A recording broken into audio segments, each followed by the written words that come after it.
Si tenéis alguna pregunta, ponemos primero el vídeo, entonces, Alexis. Fenomenal.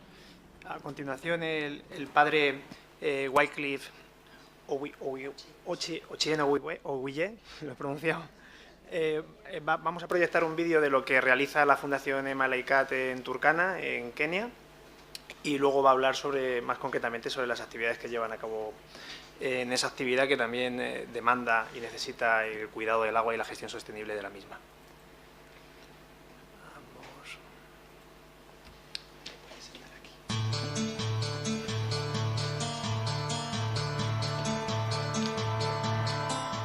La región al noroeste de Kenia es una de las más remotas y a la vez más bellas de África del Este.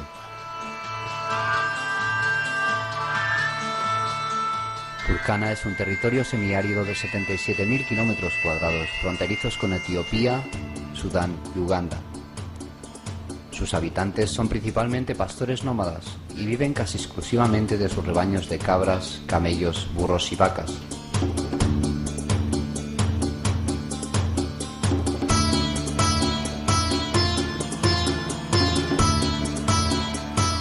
Las numerosas sequías que azotan la zona hacen de Turkana un lugar difícil para la subsistencia de su población.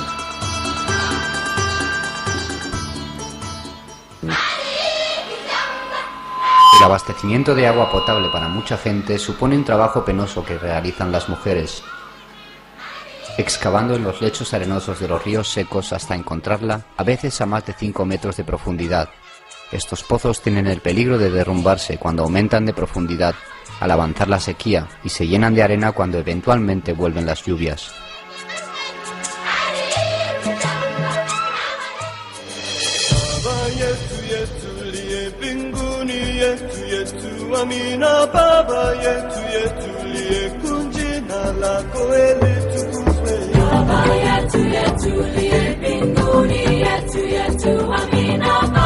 A través del diálogo con las comunidades nómadas, los misioneros vieron que la necesidad prioritaria de la población era solucionar el problema del abastecimiento de agua potable para el consumo doméstico y el de sus animales, mediante la construcción de presas de piedra, presas de tierra y la perforación de pozos.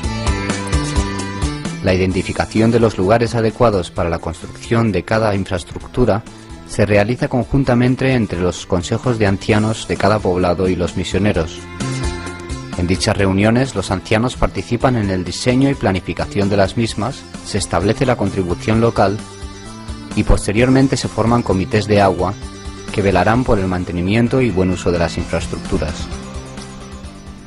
Siguiendo las directrices establecidas por las Naciones Unidas, la recogida de agua de lluvia mediante la construcción de presas es la actuación más adecuada en lugares como Turkana, ya que en vez de succionar el agua de las reservas subterráneas, se recoge el agua de lluvia que de otro modo se perdería.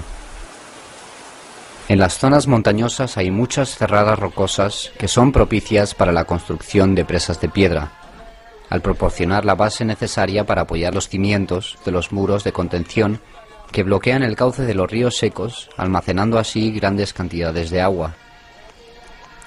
Los misioneros han formado a albañiles Turkana en la construcción de presas de piedra, utilizando técnicas simples y materiales disponibles en su entorno, como piedras, arena y agua, y el cemento, que es el único elemento que debe adquirirse y transportarse desde 600 o 700 kilómetros de distancia. Las presas pequeñas se construyen en forma recta, pero cuando tienen que almacenar volúmenes superiores a los 50 millones de litros, se construyen en forma convexa para ofrecer una mayor resistencia a la presión del agua. Las paredes externas se construyen primero con piedras duras y planas, y una mezcla más rica en cemento, y luego se rellena el espacio de separación con un mortero más ligero y piedras de desecho. Una vez alcanzada la altura deseada, las juntas del muro con la ladera original se protegen con los reposaderos adecuados en la propia presa.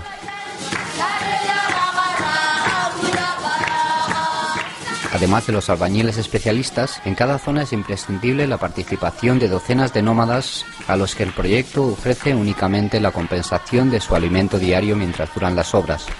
Así, todos aprenden técnicas de construcción sencillas y sienten que el proyecto y su realización les pertenece. con lo que se garantiza la conservación y el respeto por las estructuras, creando comités de agua en cada una de las comunidades. Estas construcciones tienen un mantenimiento mínimo y están destinadas a funcionar durante decenas de años sin dar problemas.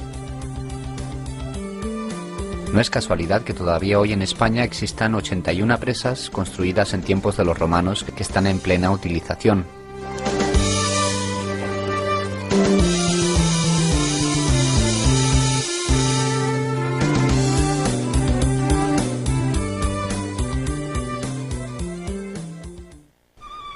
Vertiente abajo desde los lugares donde las presas han sido construidas, es factible la excavación o perforación de pozos, ya que sus acuíferos subterráneos se van alimentando del agua de las presas, que poco a poco se filtra, hasta encontrar una capa freática impermeable. A través de la instalación de bombas manuales se asegura el abastecimiento de agua potable para el uso doméstico y para los animales.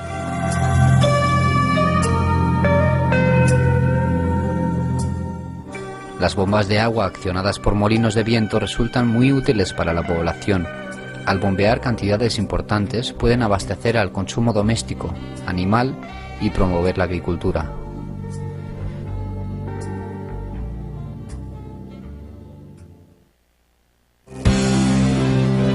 En las vastas llanuras donde no es posible la construcción de presas de roca, la única manera de almacenar el agua es aprovechando los pequeños torrentes y los valles para excavar presas de tierra y lavajos con un bulldozer. Es muy importante que al hacer la excavación la presa tenga un rebosadero para que la fuerza del agua no destruya las paredes. La composición arcillosa del terreno impide que el agua se filtre, almacenándola así durante todo el año.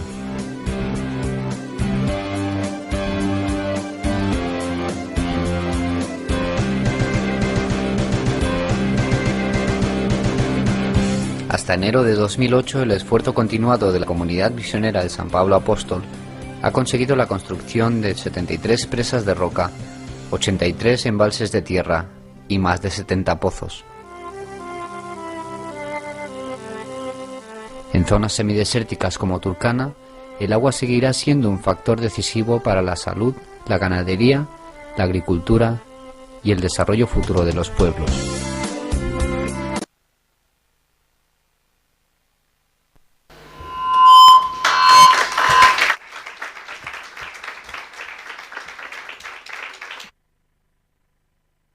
Pues muchas gracias. ¿Me oyes?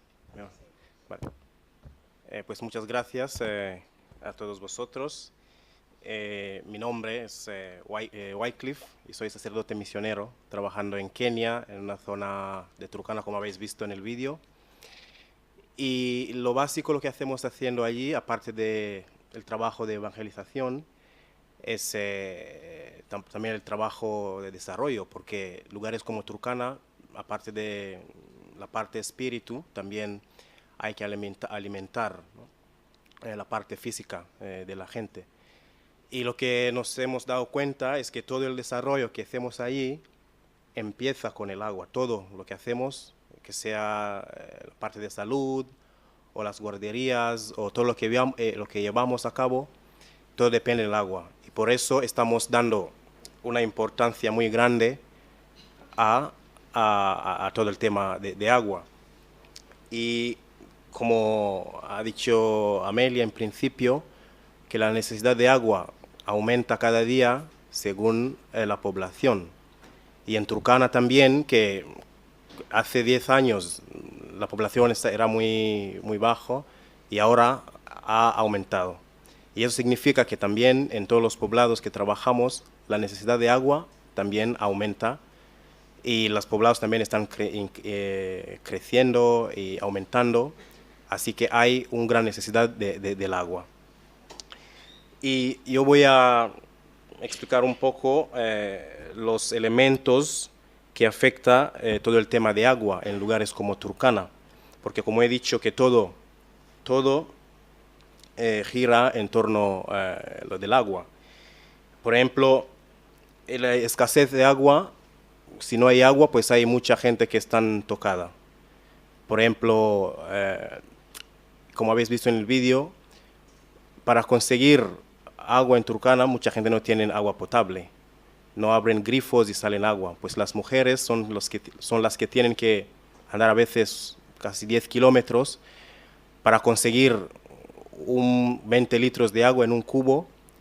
Y pues lo que estamos haciendo ahora es, a través de perforación de pozos, que cada poblado que tengan un pozo donde se pueden encontrar el agua, para facilitar todo lo que hacen. No solo las mujeres, sino también a las chicas que muchas veces no van a la escuela porque tienen que quedar en las casas para buscar el agua y la leña. Y la ventaja que damos a través de la disponibilidad de agua es que toda la población, siendo mujeres y las chicas, tienen algo de, se llama en inglés human rights, que siguen sus derechos como seres humanos y que también sientan que pueden hacer otras cosas con sus familias. Otra cosa que mucha gente habla es sobre la seguridad alimentaria. Y a veces hablamos de seguridad alimentaria sin tener en cuenta el tema del agua, que en zonas como Turkana, donde está casi todo mezclado, la falta de alimento y la falta de agua, pues mucha gente lo pasan muy mal. Lo pasan muy mal, y la presencia de agua, nosotros que trabajamos ahí, veamos que es un recurso que muchas veces no nos damos cuenta de la importancia hasta que uno viva en lugares como Turkana, donde una gota, uno tiene que andar kilómetros para conseguir un cubo de agua. Así que la presencia o la disponibilidad de agua asegurará, esto es lo que llamamos la seguridad alimentaria, que muchas veces solo hablamos de esto sin tener en cuenta qué es lo que trae la seguridad alimentaria. La presencia y la disponibilidad de agua es lo primero, porque no podemos hablar de seguridad alimentaria si no hablamos lo del agua. Y también, como he dicho antes, que todo lo que hacemos gira en torno del agua. Y tenemos programas de salud en esta zona, y lo que hacemos primero, antes de construir cualquier centro materno-infantil o guardería, es primero hacer perforación del pozo, porque con el agua aseguramos que todo sea solucionado. Y pues, ¿qué hacemos nosotros? Como habéis visto en el vídeo, exploramos el agua subterráneo a través de perforación de pozos. En lugares cerca del lago Turkana hacemos pozos hechos a mano. No son tan profundos comparando con zonas montañosas donde hay que perforar a veces 90 metros de profundidad o hasta 100 metros de profundidad para encontrar agua.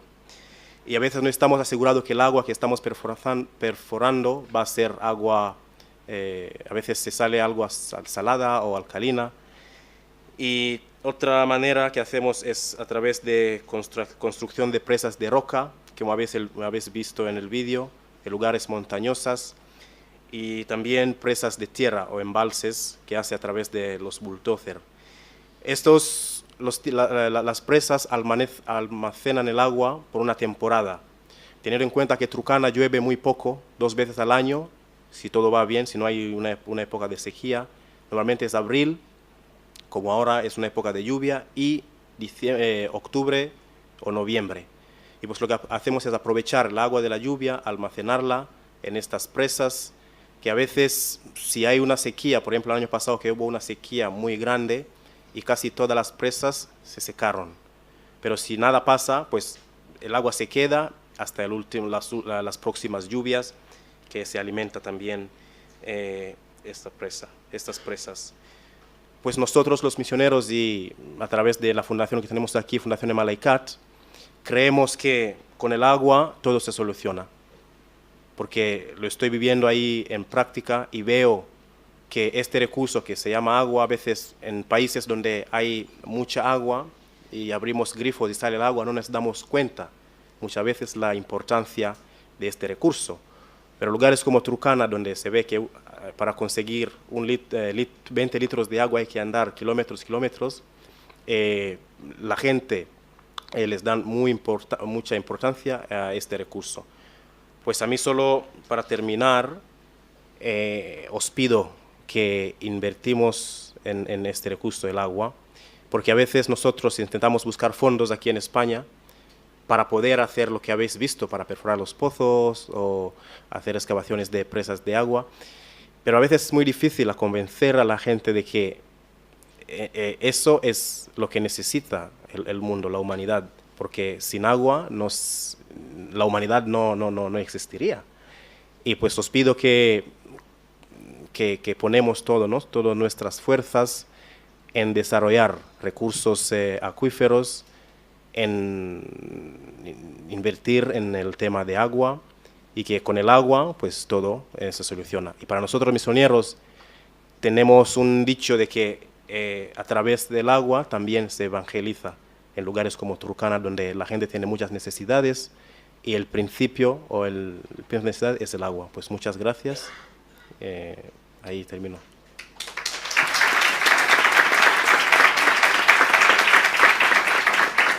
Pues muchas gracias, Wycliffe, por compartir esta experiencia con nosotros tan interesante, y yo creo que ahora podemos abrir un turno de preguntas si alguien quiere. Alexis tendrá el micrófono y si queréis preguntar algo, se lo pedís.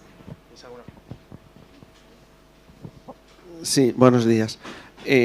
A mí me parece muy interesante todo lo que han comentado, y en ese sentido quisiera agradecer y dar la enhorabuena a la biblioteca y en concreto a la directora de la biblioteca la iniciativa que han tenido, ¿no? Porque creo que efectivamente a través de la educación es fundamental el tomar conciencia, ¿no?, de la realidad del agua como un bien escaso, ¿no? Pero en ese sentido yo quisiera preguntar también en concreto al educador ambiental si en niveles superiores, ha hablado de la educación infantil, de la ESO, si se llega a identificar el agua como un derecho, ¿no? Porque efectivamente decía la profesora Amelia Pérez Zabaleta, hacía la comparación entre el agua y el diamante, ¿no? El agua vale poco, o cuesta poco, pero vale muchísimo para la vida humana, mientras que el diamante cuesta muchísimo, pero vale relativamente poco, ¿no?, para poder sobrevivir, ¿no? Entonces, en ese sentido, yo no sé también si desde la Cátedra del Agua se toma o se entiende que debe vincularse la noción de agua con la de servicio público, ¿no? Es decir, el servicio público debería asegurar, o la noción de servicio público debería asegurar en nuestros estados la universalización del agua, ¿no? El que no haya ninguna persona que pueda tener dificultades para poder acceder a ese bien preciado, bien básico, ¿no? Porque el primer derecho, ¿no?, de la Declaración de Derechos de la ONU es el derecho a la vida, ¿no? Es decir, si no tenemos acceso al agua no podemos vivir, ¿no? Entonces, pues aquí se ha hablado mucho de la necesidad de tomar conciencia de la gestión eficaz del agua, de no despilfarrar, pero el acceso universal a todos los individuos, a todos los seres humanos, ¿no?, por el hecho de ser seres humanos, no sé si eso pues también debería estar en los programas educativos, y también no sé si en la cátedra de agua. Muchas gracias. Bueno, a ver, realmente a nivel bachillerato, bueno, a partir de secundaria, sí sigue un poco la tendencia que habéis visto, es decir, de infantil a primaria se empieza a perder y ya a partir de secundaria se pierde del todo. Quiero decir, lo que es el agua se sigue tratando en las asignaturas más de ciencia, digamos, del área de las ciencias, y poco, en cuanto a lo que tú estás diciendo del agua como bien básico, como derecho básico, creo que solamente aparecería, y de manera implícita, cuando en valores sociales y cívicos se tratan los derechos humanos, como tú has dicho, muy vinculado al derecho a la vida y demás, pero que haya un contenido o un procedimiento que yo haya visto, no hay ninguno, del agua como derecho básico o de la universalización del agua. Y bueno, en cuanto a programas educativos, pues tiene un poco las mismas carencias, porque si os dais cuenta eso está en infantil y en primaria, pero a partir de secundaria se tratan otras temáticas, se tratan especies exóticas, se trata consumo responsable, pero no se llega a tratar en concreto el agua como derecho básico, vamos. O sea que sí que es una cosa muy interesante a tener en cuenta. Muchas gracias. Bueno, muchas gracias por la intervención y por todo. Yo, cuando estás en estos sitios y nos encontramos con personas sensibilizadas, ¿no?, en las distintas áreas, te surgen un montón de cosas que no has contado, ¿no?, y reflexiones. Y después de tu intervención todavía más.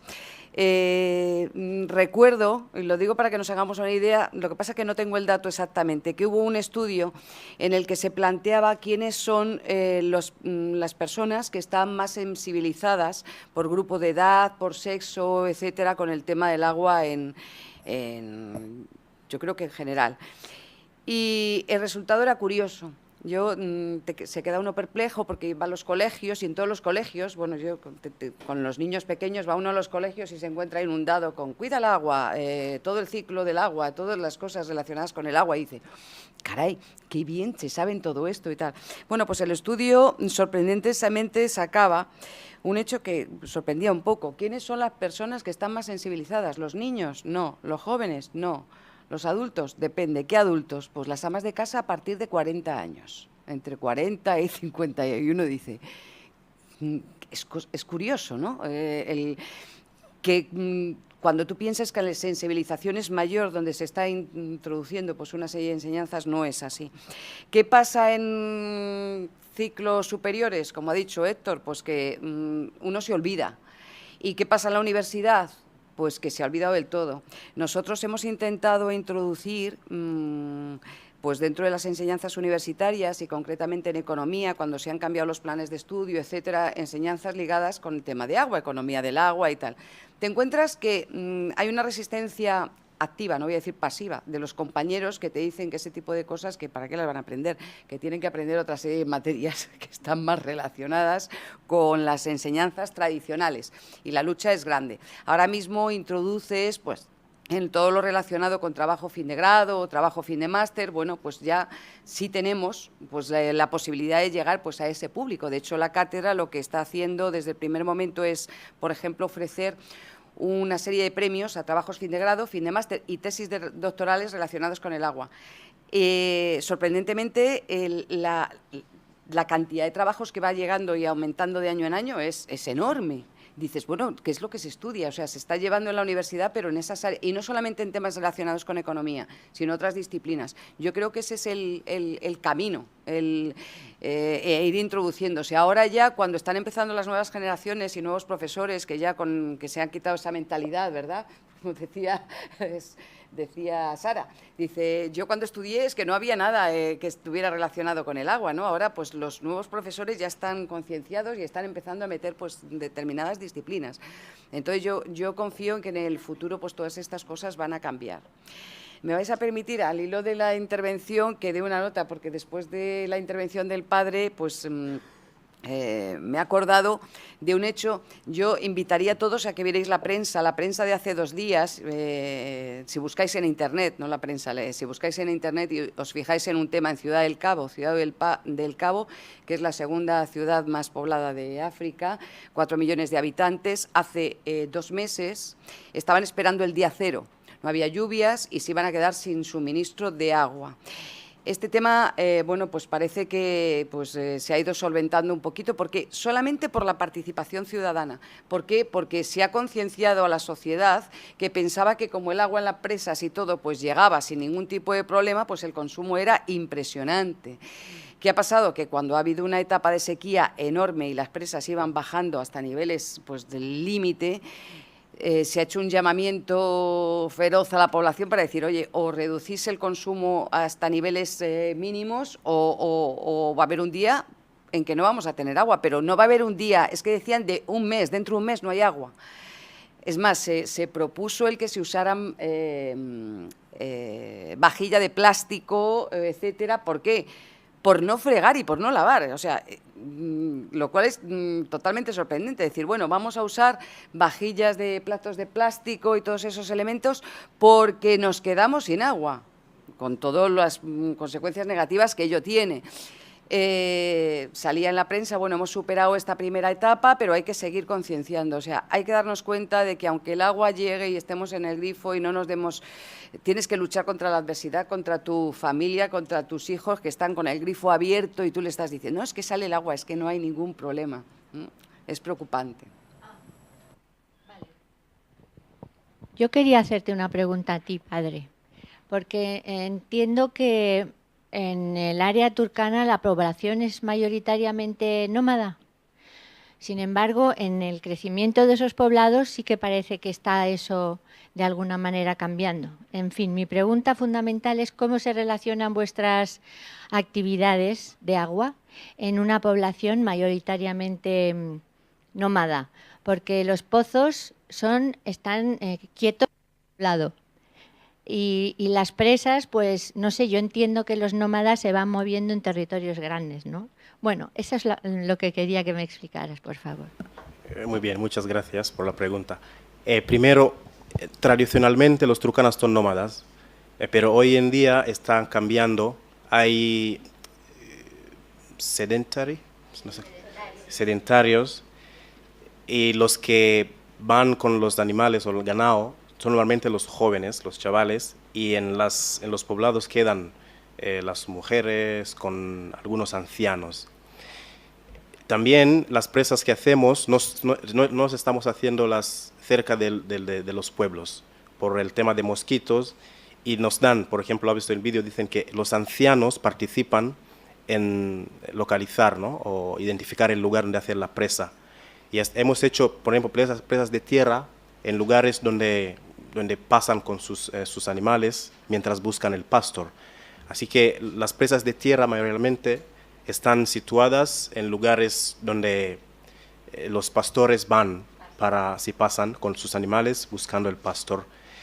Los pozos, sí, las hacemos cerca de los poblados, porque allí también tenemos proyectos de agricultura, que es una cosa nueva entre los turcanas, que son sus fuentes de vida, son animales, sí, pero en ganadería.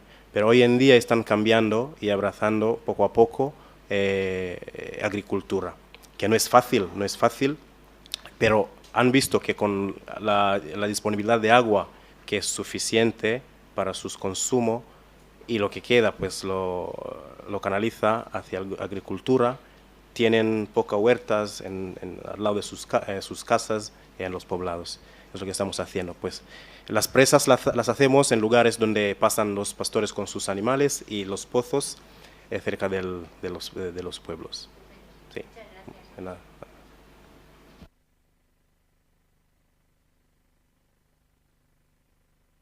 Sí, buenos días. También quería hacerle otra pregunta al padre.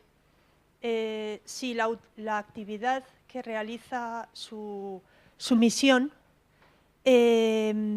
tiene relación con o tiene conocimiento, lógicamente, las autoridades políticas y keniatas, y cómo se relaciona la actividad con la política, digamos. Muchas gracias. Sí, porque antes de hacer cualquier cosa, por ejemplo, perforar un pozo o excavar una presa, tenemos que conseguir el proceso, ¿no?, para conseguir permiso. Y ese permiso nos dan el gobierno del condado. Hasta ahora, hasta 2013, Kenia fue gobernada por un gobierno central. Y desde entonces ahora tenemos gobiernos de condados, que nosotros nos toca Turkana County. Y con estos pues tienen departamento de agua, con que nosotros, si queremos hacer cualquier cosa, pedimos permiso o conseguimos permisos, porque tiene que ir, para perforar un pozo necesita una licencia, que vengan los de geólogos para que hacer un assessment, un estudio, y que nos den el permiso. Los políticos, sí, hay algunos que tienen su propio interés, que nos vienen solo para sacar algo o para ganar algo, pero sí, pero la mayoría de la gente que tiene más poder en Turkana son los ancianos. Si consigues el permiso y consenso de los ancianos, puedes hacer todo. Por ejemplo, las presas que hacemos de rocas y los embalses, no necesitamos permiso del gobierno del condado. Con el consenso de los ancianos, todos los ancianos tienen que poner de acuerdo y así hacemos pero para los pozos tenemos que conseguir permisos del gobierno del condado, el Ministerio de Agua. Sí, pero eso es todo relacionado. No estamos haciendo cosas para nosotros mismos, en nuestra cuenta, sino estamos también involucrando las autoridades y la comunidad en general.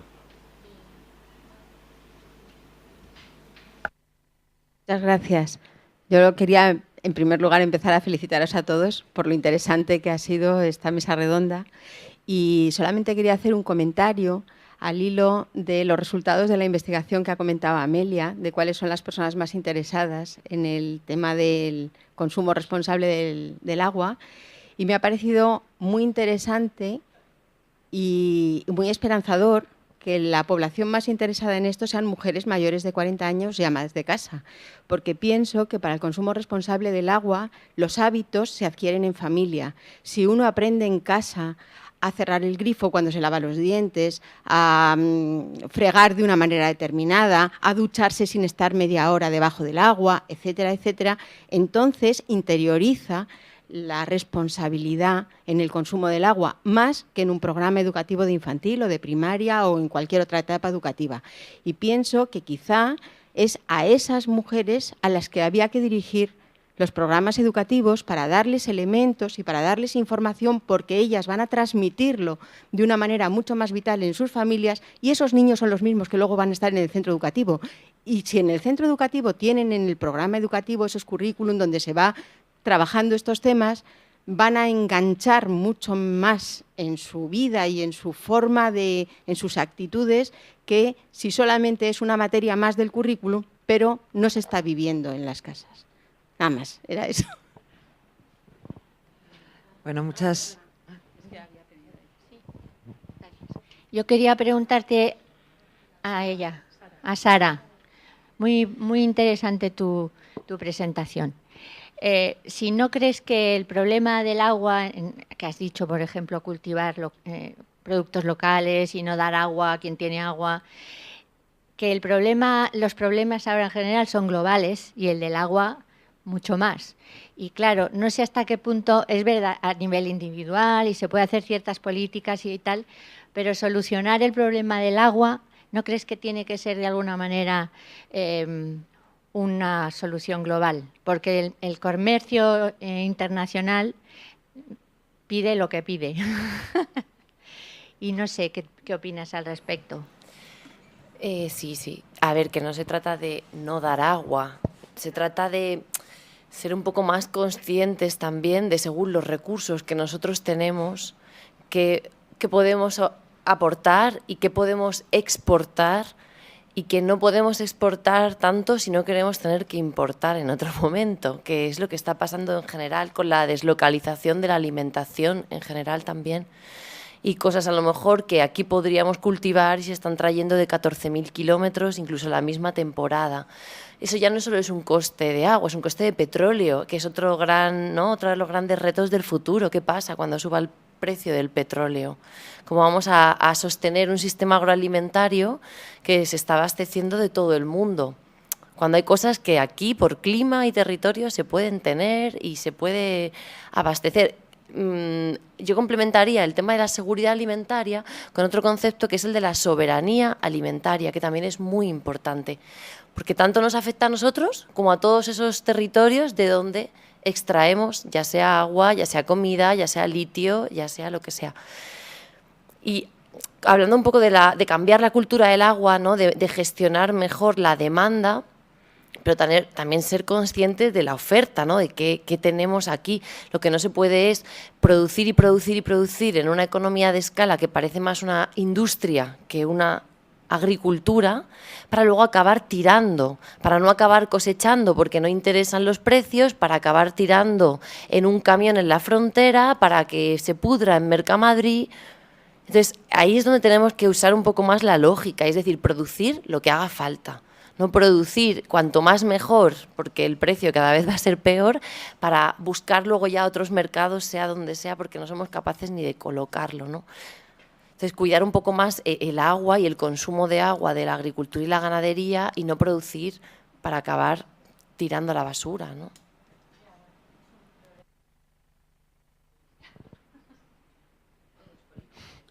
Yo os quería dar las gracias a todos, pero también le quería preguntar a Sara y, como bien ha dicho Amelia, yo llevo la Fundación Emalaikat, antes me dedicaba a otros temas profesionales que no tenían nada que ver, pero al conocer a los misioneros e intentar ayudarles y poner mi vida al servicio de lo que es ellos, pues la prioridad es buscar agua para África. Y entonces el 22 de marzo nos sigue recordando la Unión Europea, la ONU, que hay 200 personas que no tienen acceso al agua, que 4.500 niños mueren al día por falta de agua, que hay muchísimo exceso de comida, pero la gente sigue tirándola.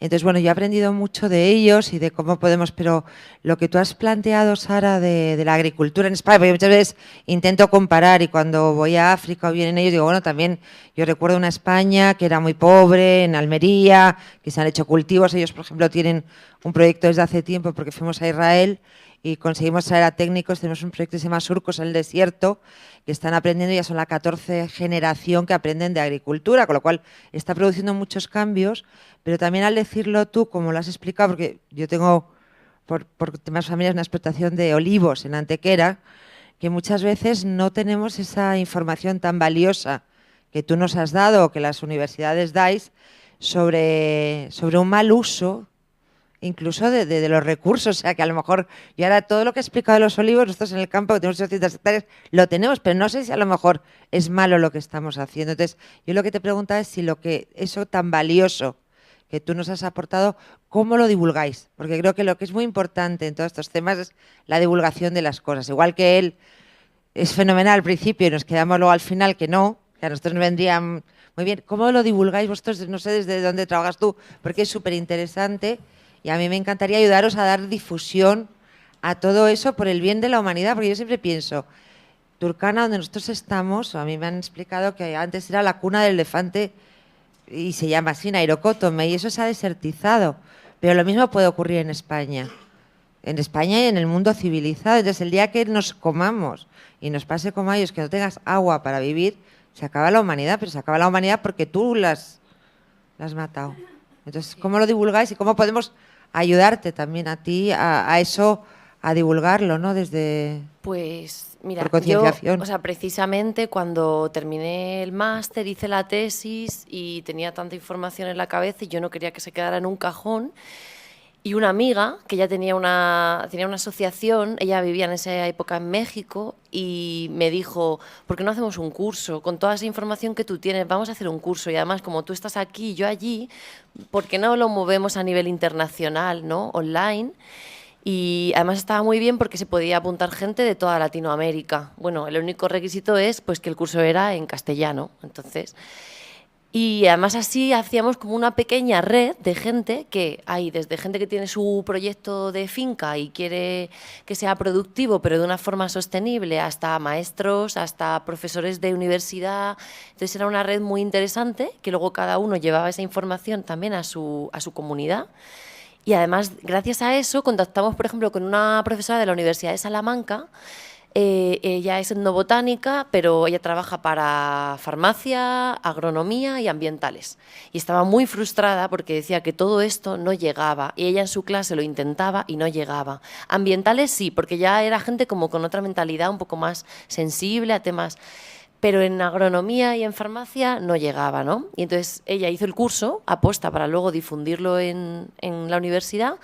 Y luego a la asociación nos pidió que si podíamos ir allí a hacer un curso presencial para que tuviera más... Y así llevamos ya un par de años. En la Autónoma de Madrid también lo hemos hecho este año pasado, en otoño. Y hacer talleres así en ayuntamientos, en una asociación de amas de casa, o sea, a quien quiera que le interese saber un poquito más, Y además todo muy dinámico, ¿no? Porque al final teoría, información, en Internet tenemos de todo. Pero como hacer algo que se integre, que nos llegue de verdad y que todos seamos tan conscientes de nuestro papel, pues sí, y poco a poco, pues así también charlas de difusión, jornadas, nada. Hay una cosita solo, que yo simplemente decir que al final es a nivel productivo, en agricultura, en ganadería, en cualquier actividad, ¿no? Es una lógica de pensar a largo plazo y decir que no sea pan para hoy y hambre para mañana. Porque al final, si esos acuíferos, ¿no?, que tardan tanto en recargarse, los explotamos, lo que estamos haciendo es que una actividad pueda ser rentable en el corto plazo, pero ni nuestros hijos, ni nuestros nietos, ni los que vengan detrás van a poder hacer ni eso ni nada. Y España es un país muy amenazado por la desertización, entonces lo tenemos que tener muy presente, ¿no? Que no solo es ese índice de rentabilidad en los 10 años que dure mi explotación, que tiene que ser algo que dure para, ojalá para siempre, ¿no? Bien, tenemos para una última pregunta y antes de pasar a ella, pues quería recordaros que los certificados están preparados para que los paséis a recoger antes de salir y que en el hall de la biblioteca, en la planta baja, se ofrecerá un vino español a continuación.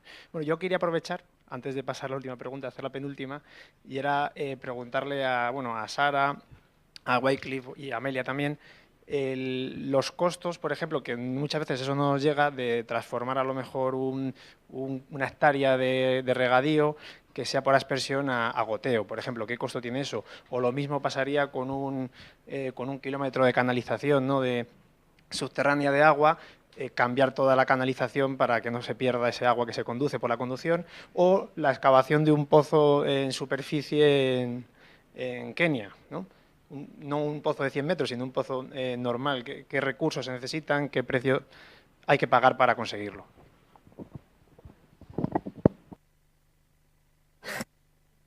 Yo la información exacta no la manejo, la verdad. Sé que se puede encontrar en Internet de poner goteo a no tener ningún otro sistema. ¿Te refieres de...?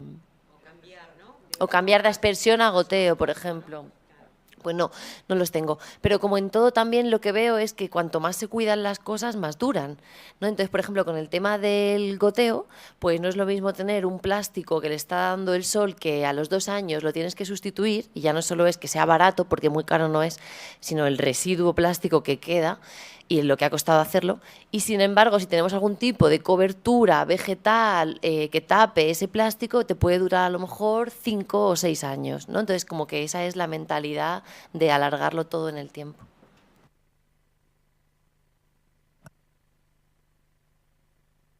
Ahora, en cuanto al agua urbana, eso lo veremos el año que viene, cuando hagamos el estudio. Espero que vengáis en la segunda mesa que hagamos y ya presentemos, porque es muy complicado, depende del tipo de tuberías, depende de dónde esté. También hablamos siempre en general de cosas en términos globales, ¿no? Pero no es lo mismo unas ciudades que otras. Hay unas ciudades en que pues, se ha cambiado los sistemas y están muy preparadas y hay muy pocas fugas, hay otras que les queda todavía mucho por hacer. Entonces, bueno, eso esperamos que para el año que viene tengamos datos ya exactos.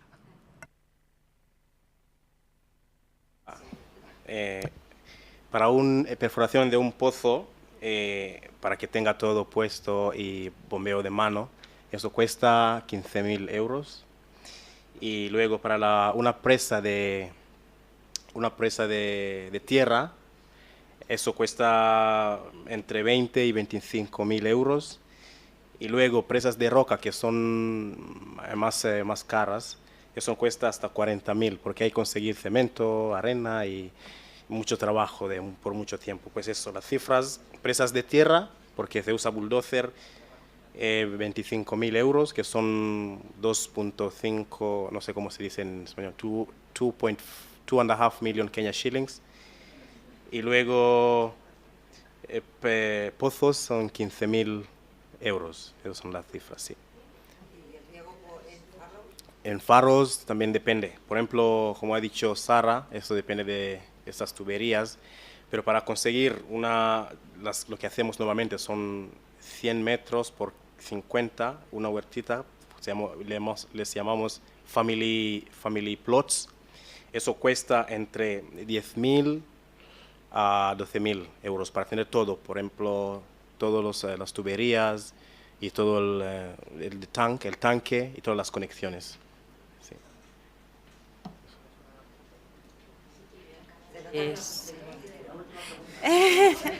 No es una pregunta. Lo que estoy viendo es una diferencia abismal en el tema del agua y su gestión y su sensibilización en Kenia, que es una gestión de supervivencia, y en nuestro mundo, que es de negocio, porque yo conozco el mundo del olivar. Ahora prácticamente todo el mundo se ha pasado al regadío. Están agotando los acuíferos esos, pero les da igual, porque ellos van a su negocio. No le hables a un aceitunero altivo que no ponga agua en sus cestos. O sea, nuestro mundo es un mundo de gestión del agua muy diferente al de ellos y ya está. Ya no hablo más. Bueno, pues yo creo hemos agotado un poco el tiempo previsto y el agua. Yo creo que ha sido una experiencia súper interesante. Hemos visto cosas muy diversas, pero muy importantes acerca de la gestión del agua. Y espero que esta sea además, pues como hemos venido a decir, la primera. Esperemos a ver si más adelante, el año que viene, volver a reunirnos sobre este tema.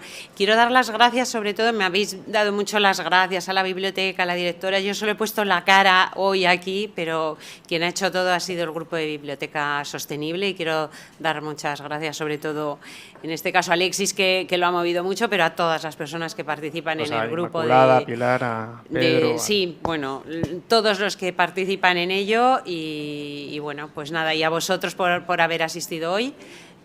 Como ha dicho Alexis, podemos dirigirnos ahora a la biblioteca y tomamos allí un vino y podemos seguir charlando y contándonos experiencias acuíferas.